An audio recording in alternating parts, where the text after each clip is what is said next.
நடிகர் ரவிக்குமார் உடல்நலக்குறைவுனால இன்னைக்கு உயிரிழந்திருக்காரு.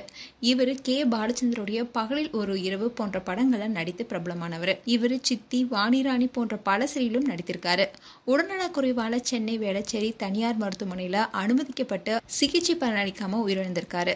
ரவிக்குமார் இறந்த செய்தியை அறிந்த திரைப்பிரபலங்கள் பலருமே அவருக்கு இரங்கல் தெரிவிச்சிட்டு வராங்க. சன் டிவி தொலைக்காட்சியில வெளியான சித்தி சீரியல் மிகப்பெரிய வரவேற்பு பெற்றது. நடிகை ராதிகாவுடைய கெரியர்ல மிக முக்கிய இடத்தை பெற்றதுதான் சித்தி. அந்த சீரியல ஒரு முக்கியமான கேரக்டர் நடித்தவர் தான் ரவிக்குமார். இவர் மலையாள தொலைக்காட்சியில 100க்கும் மேற்பட்ட சீரியல்ல நடிச்சிருக்காரு. அதே மாதிரி படங்களையும் முக்கியமான கேரக்டர் நடிச்சு கவனம் பெற்றாரு. அதோட சிவாஜி படத்துல அரசியல்வாதியாக இருக்கும் ரவிக்குமார் எங்களையும் கொஞ்சம் காசு பார்க்க விடுங்க என்ற வசனம் பெரும் வரவேற்பு பெற்றது.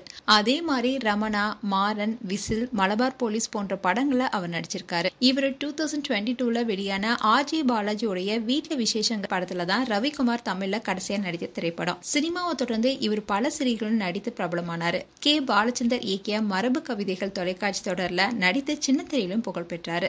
அவருடைய மகனுடன் சென்னையில வசித்து வந்த நிலையில இன்னைக்கு அவரு உயிரிழந்திருக்காரு. இத அவருடைய மகன் உறுதிப்படுத்தியிருக்காரு. புற்றுநோய் காரணமா சிகிச்சை பெற்று வந்த ரவிக்குமார் தனியார் மருத்துவமனையில சிகிச்சை பலனளிக்காம உயிரிழந்திருக்காரு.